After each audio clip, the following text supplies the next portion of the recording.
sekarang dengan munculnya politik identitas, munculnya tokoh-tokoh yang mungkin bisa kita lihat berhubungan dengan kelompok radikal.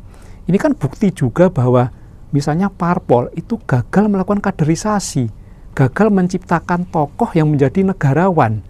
Ketika gagal, akhirnya ya calon yang populis saja, calon yang menggunakan cara-cara agama untuk menarik, menggunakan cara-cara menggunakan daya tarik sara misalnya atau agama untuk menarik massa. Ini kan berbahaya. Mereka tidak bertarung ide, tidak bertarung program, tapi menggunakan cara-cara identitas. Nah, negara tidak cukup untuk melakukan pencegahan atau dari dicegah dini karena kejadiannya di masyarakat yang cukup masif. Bayangkan ketika pemilu bersamaan serentak terjadi di seluruh Indonesia, aparat kita berapa?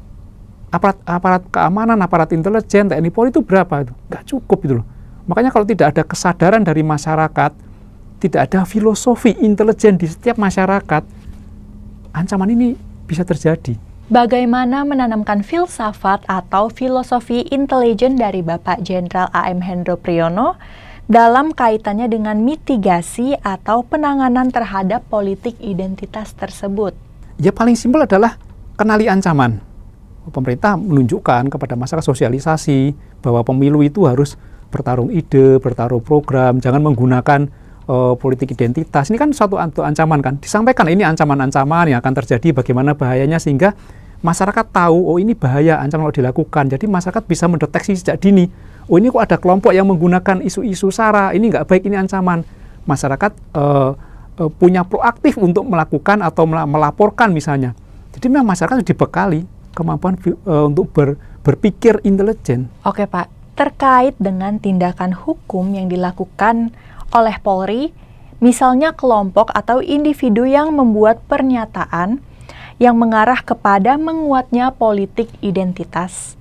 Apakah itu menjadi bagian pekerjaan kolaboratif antara intelijen dengan pihak kepolisian? Ya intinya sebenarnya kita harus pisahkan. Kalau Polri kan memang ketika ada kasus hukum, orang melanggar hukum harus ditindak.